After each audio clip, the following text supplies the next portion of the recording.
Mother Nature's fury evident as you look at your screen this morning. So many communities across the Midwest and the South are in the recovery process after deadly tornadoes and storms ripped through multiple communities, flattening homes. Businesses were destroyed. Trees were uprooted, as they are every time in these types of twisters. In total, 32 people lost their lives across several states. And as I mentioned, the cleanup is underway. There are a lot of helpers right now on the ground. I want to bring in Jeff Cardwell. He's the president of People Helping People Network and Grace Assembly of God.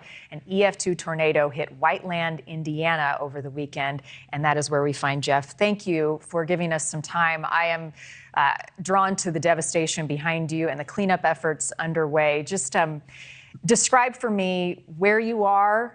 Was this a neighborhood, and what you're seeing right now? Yeah, we're in Whiteland, Indiana. That's just south of Indianapolis. And it's about 15, 20 miles south of Indianapolis. And this is really ground zero where the tornadoes hit here in this area. And today we've got a lot of volunteers from the community, from the church, from Grace Assembly of God, and some others that's out here. And everybody's out here just to really clean up the neighborhood, clean up our backyard, and let people know that help is here to serve, and we just want to give these people hope. But it's total devastation in the area, and there's just a number of communities that it's affected. And our church is used to reaching out and doing disaster relief and loving on people, and that's what we're here to do today.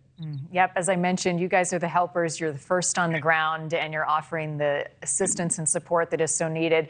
Jeff, as I look at some of the damage and some of the images that you sent in, it is a miracle more people did not lose their lives because some of these homes have just been destroyed. I mean, there's nothing left. When you talk to the people who lived through it, what do they tell you about their experience, what they saw, what they heard, their fear? Well, as you're showing some of the photos on the screen there, and what's right behind me is a house, a retired couple live in this house here, and they thought it was the end. They were standing in the hallway just praying that they would, live through this. And this house is totally destroyed. And this is an absolute miracle of God that they lived, and they were not hurt. They were protected and stayed in the hallway. But I'm really, as I'm out here in the field with a number of volunteers and working through the destruction, I am really amazed that no one was injured or killed right here in this community. And we're just really very grateful and thankful to God that no one was hurt.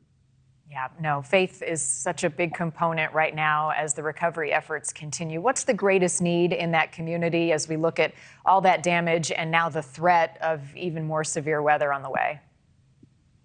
Well, the long-term recovery is going to be, it's going to take months, if not a couple of years, to rebuild some of these communities. But right now, some of the needs is just, the food, the water, the standard things, the diapers, pet food. We don't want to forget the pets.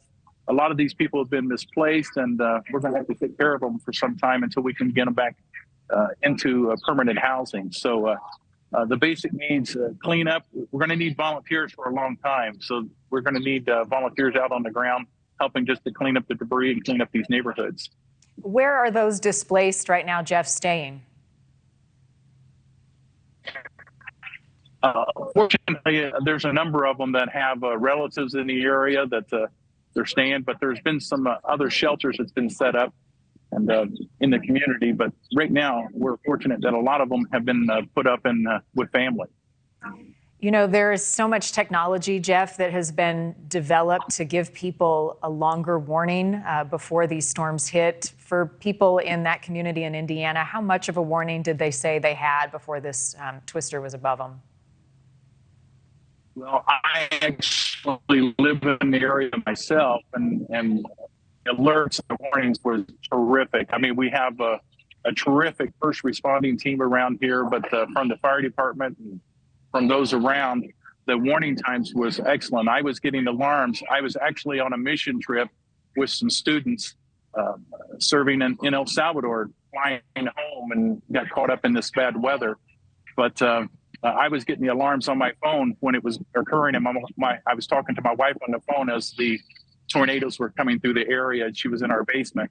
But we were very thankful for the warnings coming early, and that's really what saved the lives. And I think that accounts for the reason we don't have any, deaths or injuries as some of these other tornadoes in some of the other states. Thank you for watching. Go to newsnationnow.com to find NewsNation on your television provider. And don't forget to click the red subscribe button below to get more of NewsNation's fact-driven, unbiased coverage.